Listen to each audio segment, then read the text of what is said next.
Nicotine Anonymous, aversion therapy, hypnosis, acupuncture. Those methods have certainly worked for some. But here are three people who reckon you can take an even different approach from the ones we've seen.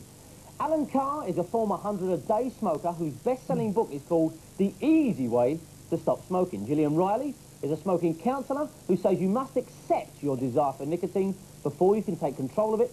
And Dr. Chris Steele is the resident medic on ITV's This Morning programme, and he reckons it's a smoker's right to chew gum, that is. If I could start at the end here, in a nutshell, and I know it's a dangerous phrase, but your approach is what?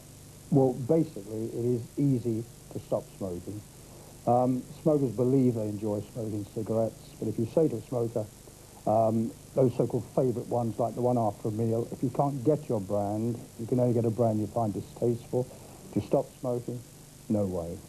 Smokers go all night without a cigarette. They don't wake up screaming, have dad. It's only when they say, I want and I can't have, that it becomes a problem.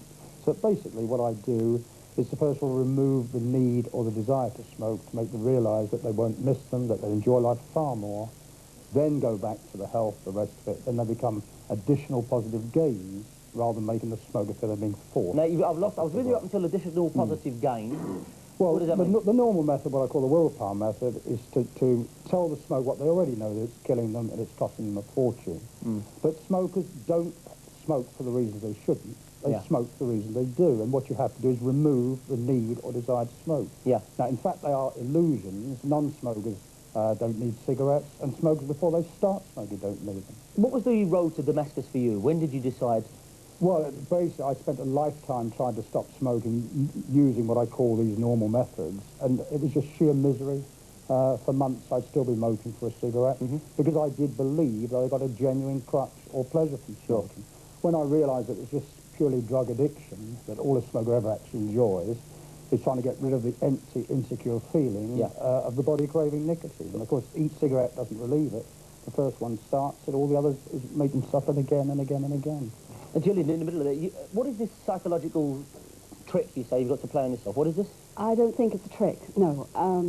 I think that stopping smoking, or at least staying stopped, which is different from stopping smoking. Stopping smoking is the first step. Staying stopped, keeping yourself from relapsing, is a whole other thing.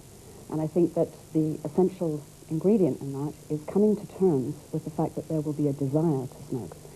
I agree with Mr. Carr that smokers don't need to smoke, but I do think that they have a desire to smoke. And when somebody stops smoking, that desire to smoke is no longer being satisfied. And that's the main problem, if you like, or the main sort of issue that the ex-smoker is faced with. It's how they come to terms with that. And what I teach people to do is how to cope with it and how to face up to it, rather than avoiding it or making it go away or wishing that it would go away, which I think is not so effective in the longer term. Do you think people like smoking? That sounds a fairly obvious question, but do people like smoking?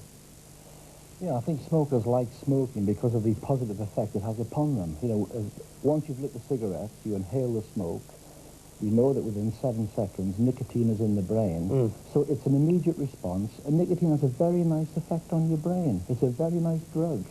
It can give you a lift if you're bored, or if you're tense. Oh, it's sacrilege to say that. That's like saying heroin is a nice drug. That really is sacrilege. Can I finish? Please, well. I'm talking the drug effects of nicotine on the human brain. It can stimulate the brain, and it can calm the brain down. And so you've got a drug that hits there quickly, it's legal, it's everywhere around you, and it has these very positive effects upon the brain. It's a psychoactive drug. Why don't non-smokers don't need it, and smokers, it's just like banging your head against the wall.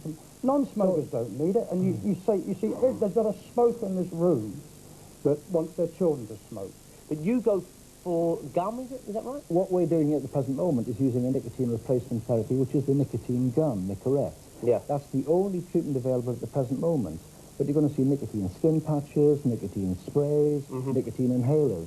Because we have found this is the way to help patients. I must say, I'm an outsider looking in, but it seems to be like giving a starving dog a rubber bone. And what you do, you're weaning the patient slowly off their drug of addiction. When you take a smoker who smokes cigarettes, and they stop the habit of smoking, right, you then give them nicotine in a lower dose. Well, by giving the patient nicotine gum, you're starting to wean them off their addictive drug. Whatever it is, one message of this programme tonight is there seems to be myriad